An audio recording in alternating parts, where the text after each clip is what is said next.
Okay, I do want to ask about the latest in the Angelina Jolie and Brad Pitt divorce, because I understand sources are saying that Jolie's debt is mounting due to her legal fees, her inability to secure new roles right now, and that she could end up owing ex-husband Brad Pitt at least $5 million if he wins his suit against her for selling her half of Chateau Miraval. And not to mention her store, Atelier Jolie, reportedly struggling, deserted with only a handful of items on the racks. I mean, Paula, what are you tracking here?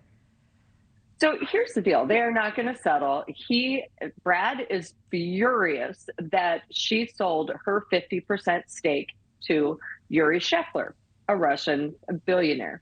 And he's saying, well, first of all, 10% of that is actually illegal.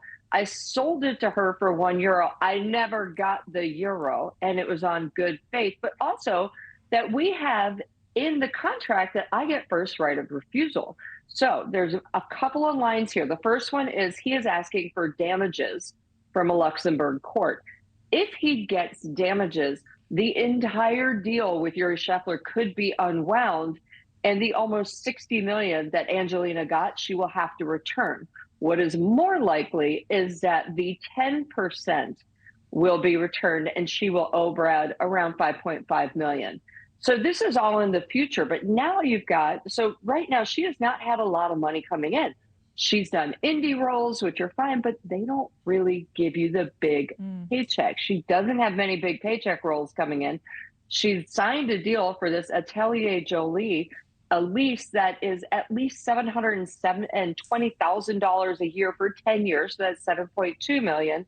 And it's empty. You can go by any day. There's no appointments. There's nothing. The tea shop in the back, there's not one person there.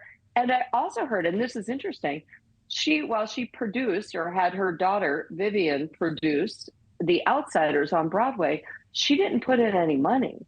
She did it as not a favor, but a kind of a trade-off. I'll become a producer, my daughter will, and I will do press for you. And also the press served her because it allowed her to bring out her daughter Vivian and announce that Vivian Jolie has dropped the Pitt name. So it's all every time the money gets a little shakier and shakier, boop, the knife goes in. But the other issue is, Natasha, she kind of stepped in it a little bit earlier this year when she said, I sold to Yuri because Brad wanted an onerous NDA. Not true. I see. Oh, Paula Froelich, there's no one better to talk to about the intricacies of all of this, but it's always good to see you. Thank you so much. Happy Friday. You too. And thank God both of us don't have to afford $1,000 an hour lawyers. Amen. Well, thank you for watching. Go to newsnationnow.com to find NewsNation on your television provider. And don't forget to click the red subscribe button below to get more of NewsNation's fact-driven, unbiased coverage.